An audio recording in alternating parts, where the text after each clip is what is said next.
আমরা বলেছি বিএনপি জামাত নির্বিশেষে যত রাজনৈতিক দল আছে, ছাত্র সংগঠন আছে, ছাত্ররা আছে, শ্রমিক, নারী, আলেম ওলামা আছেন, সবাই যারা বাংলাদেশ বন্দী তারাই বাংলাদেশে থাকবেন এবং এই বাংলাদেশে সুষ্ঠু নির্বাচন প্রক্রিয়ার মধ্য দিয়ে তারা পজিটিভ একটি কম্পিটিশনের ভিতর দিয়ে বাংলাদেশে শাসন প্রতিষ্ঠা করবেন।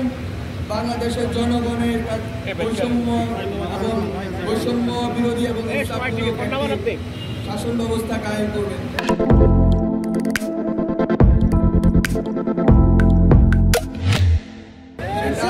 বাংলাদেশপন্থী তাদের মধ্যকার নির্বাচন হবে। বাংলাদেশ বিরোধী আওয়ামী লীগ ফ্যাসিবাদীদের কোনোভাবেই নির্বাচনে অংশগ্রহণ করতে দেওয়া হবে।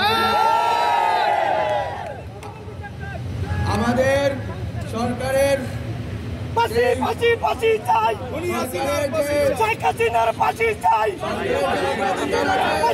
করা এবং সংস্কার করা এবং অবশ্যই সকল বাংলাদেশপন্থী রাজনৈতিক দলগুলোর অংশগ্রহণে একটি সুষ্ঠু নির্বাচন উপহার দেওয়া বাংলাদেশকে গত 16 বছরে যেটা সম্ভব হয়নি।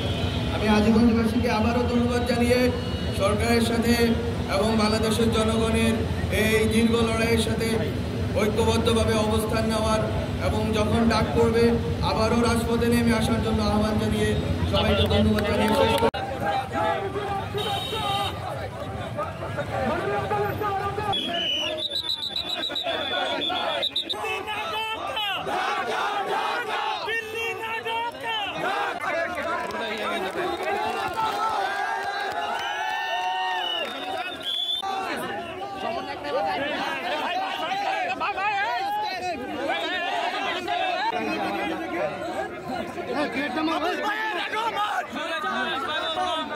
করা এবং সংস্কার করা এবং অবশ্যই সকল বাংলাদেশপন্থী রাজনৈতিক দলগুলোর অংশগ্রহণে একটি সুষ্ঠু নির্বাচন